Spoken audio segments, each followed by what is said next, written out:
Assalamualaikum warahmatullahi wabarakatuh. Di sini saya akan memenuhi tugas dari Bapak Agus, Psikologi Sosial, mereview buku yang berjudul Psikologi Sosial dan ditulis oleh Bapak Agus Hermawan, MA, Bapak Imam Suki, MSI, MPD, dan Bapak Reza Ahmadiansah, MSI. Pada bab pertama membahas tentang manusia sebagai makhluk sosial. Menurut Ibnu Sina, manusia terdiri dari dua bagian, yaitu badan dan jiwa. Setiap individu dimotivasi oleh keinginan untuk memenuhi kebutuhan. Abraham Maslow mengemukakan 5 kebutuhan dasar, yaitu kebutuhan fisiologis, meliputi kebutuhan pokok seperti makan, minum, tidur, dan seterusnya. Yang kedua, ada kebutuhan akan keamanan, safety and security needs, meliputi pakaian dan cara mempertahankan diri. Yang ketiga, kebutuhan memiliki dan pengaruh atau belongingness, meliputi keinginan untuk berhubungan dengan orang lain dan memberi kasih sayang, perhatian, dan kerjasama. Yang keempat, ada kebutuhan akan penghargaan atau esteem, meliputi keinginan untuk memaknai diri, kemerdekaan, prestasi, dan penghargaan dari orang lain. Yang terakhir, ada kebutuhan akan aktualisasi diri, self-actualization, meliputi keinginan untuk berkembang, maju, dan pemenuhan aktualisasi diri untuk menyadari potensi yang ada. Selanjutnya ada gambaran umum perilaku sosial. Psikologi sosial merupakan ilmu mengenai proses perkembangan mental manusia sebagai makhluk sosial. Dengan demikian, psikologi sosial mempelajari hal-hal yang meliputi perilaku manusia dalam konteks sosial. Pada bab kedua, definisi dan objek kajian metode pendekatan psikologi sosial. Yang pertama kita bahas definisi psikologi sosial adalah upaya untuk memahami dan menjelaskan bagaimana pikiran, perasaan, dan perilaku individu terpengaruh oleh kehadiran orang lain. Lalu ada objek kajian psikologi sosial, itu ada 2, objek material dan objek formal. Objek material adalah sesuatu yang dibahas atau dipelajari atau diselidiki, atau suatu unsur yang ditentukan, atau sesuatu yang dijadikan sasaran pemikiran.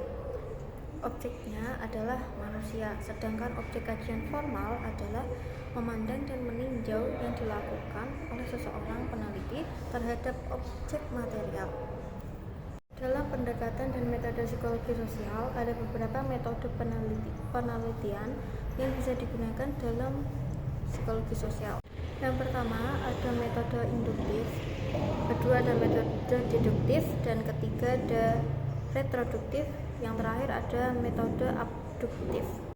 Lalu ada hubungan psikologi sosial dengan ilmu-ilmu lainnya. Itu psikologi sosial memandang individu dalam suatu sistem sosial yang lebih luas, dan karena itu menarik ke dalam sosiologi, ilmu politik, antropologi, dan ekonomi. Lalu kita masuk ke bab 3, sejarah perkembangan psikologi sosial. Awal mula perkembangan psikologi sosial, konsep psikologi sosial disebut sebagai folk psikologis.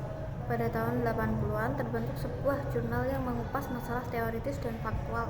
Pada tahun 1970 dan 1980 merupakan puncak masa pendewasaan psikologi sosial. Beragam topik penelitian yang meluas, ketertarikan untuk mengembangkan faktor ini dalam psikologi sosial berkembang pada tahun 70-an. Perkembangan psikologi sosial di Indonesia ditandai dengan berdirinya Bagian Psikologi Sosial di Indonesia, Fakultas Psikologi UI pada tahun 67. Pada saat itu dimulai bermunculan penelitian psikologi sosial yang beraneka ragam. Bab keempat membahas tentang persepsi sosial. Pengertian persepsi sosial adalah bagian dari aktivitas setiap individu yang berlangsung saat menerima stimulus dari dunia luar dan ditangkap oleh organ-organ bantuannya yang kemudian masuk ke dalam otak untuk diproses. Proses pembentukan persepsi dimulai dari objek yang menimbulkan stimulus mengenai alat indera atau reseptor.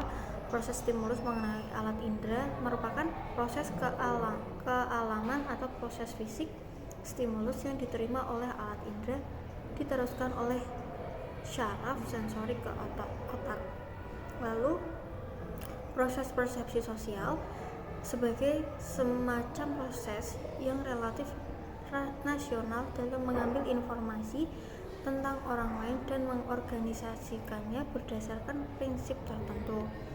Ada faktor yang mempengaruhi persepsi sosial, yaitu menurut Stephen adalah faktor penerima, the receiver, situasi dalam objek sasaran. Lalu kelima adalah proses interaksi sosial. Pengertian interaksi sosial adalah pada saat manusia bertindak terhadap sesuatu atas dasar makna yang dimiliki sesuatu tersebut bagi manusia. Syarat-syarat terjadinya interaksi sosial yaitu menurut Sujono Sukanto, terjadinya interaksi sosial apabila adanya kontak sosial dan adanya komunikasi. Bentuk-bentuk dasar interaksi sosial. Beberapa bentuk interaksi sosial itu ada imitasi, sugesti, identifikasi, dan simpati. Lalu bab ke-6, massa dan kelompok sosial. Pengertian massa adalah sebagian orang yang tidak saling mengenal, berjumlah banyak, anggotanya heterogen, berkumpul di suatu tempat dan tidak individualis. Ciri-ciri massa yaitu pertama, tidak rasional, kedua, emosional, yang ketiga, mudah tersugesti, yang keempat, lebih berani mengambil resiko, yang kelima, immoral. Lalu ada teori gerakan massa yang dapat dipandang sebagai pelopor dari psikologi massa ialah Gustav Le Bon. Bab ke-7 membahas tentang perilaku antar kelompok. Pengertian antar kelompok adalah hubungan antar kelompok terjadi apabila anggota dua kelompok atau lebih saling berinteraksi dan terjadi berdasarkan penghayatan anggota kelompok tersebut pada kelompoknya atau berdasarkan seberapa kuat ia mengidentifikasi diri pada kelompoknya. Lalu ciri dalam kelompok yaitu adanya struktur kelompok, kepaduan. Teori perilaku antar kelompok yang pertama ada teori konflik realistik, teori identitas sosial, dan teori deprivasi relatif. Bab 8 membahas tentang norma sosial dan konformitas. Pengertian norma sosial adalah aturan-aturan yang mengatur tentang bagaimana sebaiknya kita bertingkah laku. Kalau makna konformitas adalah kecenderungan untuk mengubah keyakinan atau perilaku seseorang agar sesuai dengan perilaku orang lain. Jenis-jenis norma dan fungsinya yaitu norma agama, norma kesopanan, dan kesusilaan hukum. Lalu ada jenis dari konformitas yaitu penerimaan, pemenuhan, kepribadian dan konformitas, kultur dan konformitas. Bab 9 ada kepemimpinan. Definisi kepemimpinan adalah kegiatan untuk mempengaruhi orang-orang agar supaya bekerja dan ikhlas untuk mencapai tujuan bersama. Tipe-tipe kepemimpinan adalah 1. Tipe komparabel, tipe komunikatif, tipe kompel, tipe konkret, tipe convention, tipe konflik, dan tipe konsortium. Bab 10 adalah motif dan sikap. Definisi motif adalah dorongan, keperluan, atau keinginan untuk tidak perlu disertai perangsang. Pembentukan dan perubahan sikap ditentukan oleh dua faktor, yaitu faktor internal dan faktor eksternal. Lalu ada bab 11, kontrol diri.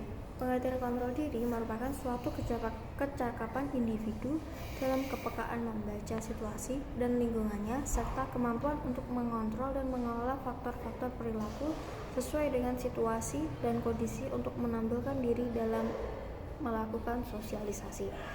Aspek kontrol diri menurut Avril adalah behavior control dan cognitive control, decisional control. Faktor yang mempengaruhi kontrol diri ada dua, yaitu faktor internal dan faktor eksternal.